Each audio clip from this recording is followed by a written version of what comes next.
Minggu kemarin, Rusia menyetop kiriman gasnya ke Polandia dan Bulgaria karena tidak mau membayar pakai rubel berstandar emas atau membayar pakai emas. Jerman langsung buru-buru bayar tagihan gas dan minyak Rusia dengan rubel. Perusahaan Rusia Gazprom menghentikan kiriman gasnya ke Polandia yang 45% sumber gasnya datang dari Gazprom. Bulgaria yang 90% gasnya bergantung pada Gazprom saat ini belum berdampak memang karena disetop oleh Rusia tadi masyarakatnya kedua negara tersebut karena belum ada mati listrik. Namun sebentar lagi bisa ambyar dalam hitungan bulan karena cadangannya saat ini hanya penuh 75%-an dan segera akan menipis. Uni Eropa menganggap Rusia menantang perang yang dijawab oleh Rusia. Kan sudah gue bilangin jangan macem-macem lu.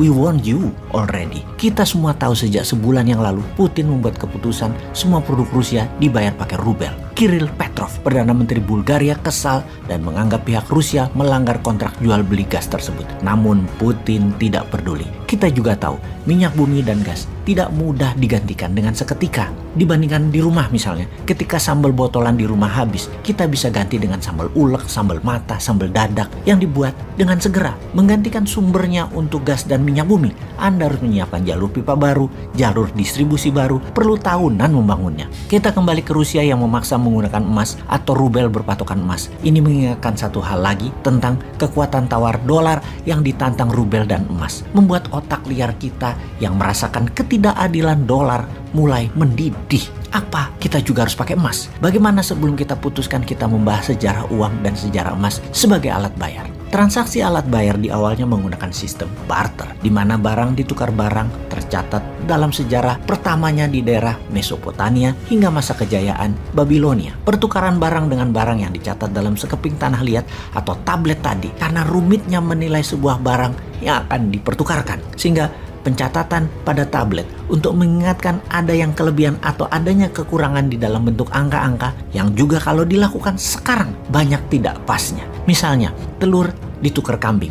1000 telur misalnya, nilai 1 kambing. Sementara yang punya telur hanya perlu sebagian daging kambing. Pada saat itu kerumitan ribuan tahun transaksi terpecahkan dengan disederhanakan catatan bayar di tablet tadi digantikan dengan benda netral bernilai tinggi, yaitu dengan menggunakan kesepakatan bayar menggunakan emas. Awalnya itu di zaman Yunani, sekitar 700 tahun sebelum Masehi, alias dunia selama 2000 tahunan sebelum koin emas dipakai sebagai alat tukar kepercayaan transaksi, masih menggunakan barter yang dicatat di tablet. Dengan adanya koin emas berbagai ukuran, maka kehadiran pencatatan dalam tablet menjadi tidak diperlukan lagi. Setelah jual beli bayar pakai koin emas, putus sudah hubungan dagangnya. Koin emas juga disebut fungible karena bisa menjadi alat tukar barang apapun karena kesamaan nilai. Fast forward ke abad 14 di mana kertas dipergunakan sebagai alat bayar yang lebih ringan dan lebih rinci nilainya. Sebentar kita break dulu di sini. Kita bahas uang kertas yang ringan dan rinci ini ternyata mempercepat jalannya pertukaran barang dan mempercepat pertumbuhan ekonomi di sebuah wilayah.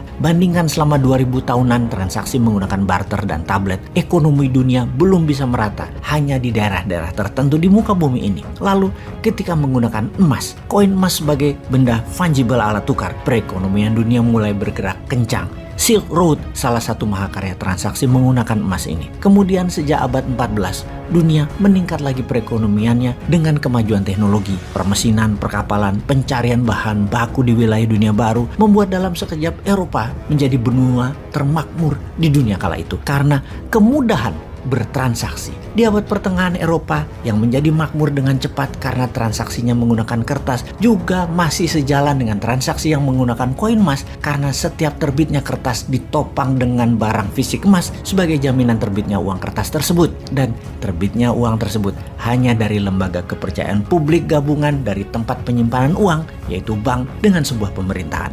Untuk itu, akhirnya dipertemukanlah standar emas untuk menopang nilai uang kertas atau fiat money, di mana Inggris di tahun 1821 adalah negara pertama yang menggunakannya, dan sejak saat itu pound sterling menjadi mata uang dunia. Karena mayoritas transaksi perdagangan di seluruh dunia pada saat itu terbanyak adalah bermuara di kerajaan Inggris yang koloninya ada di seputaran bumi. Kemudian pada tahun 1971 Amerika dengan dolarnya yang mulai menguasai 65% perdagangan dunia meniadakan konvertibilitas emas terhadap dolar atau emas tidak lagi menjadi jaminan terbitnya fiat money dolar.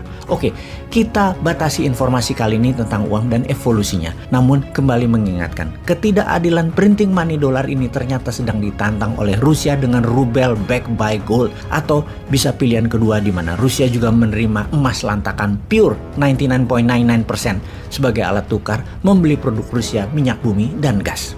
Rusia walau hanya 12% penghasil minyak dan gas bumi dunia, di mana minyak dan gas bumi Rusia di dunia mungkin hanya 1% nilai transaksi dolar.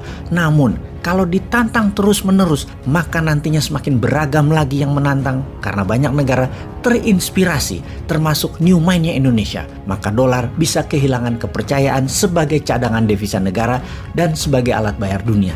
Jadi ngerti kenapa Indonesia walau jauh di belahan dunia lainnya dari wilayah perang harus bersiap-siap atas apa yang akan terjadi kemudian.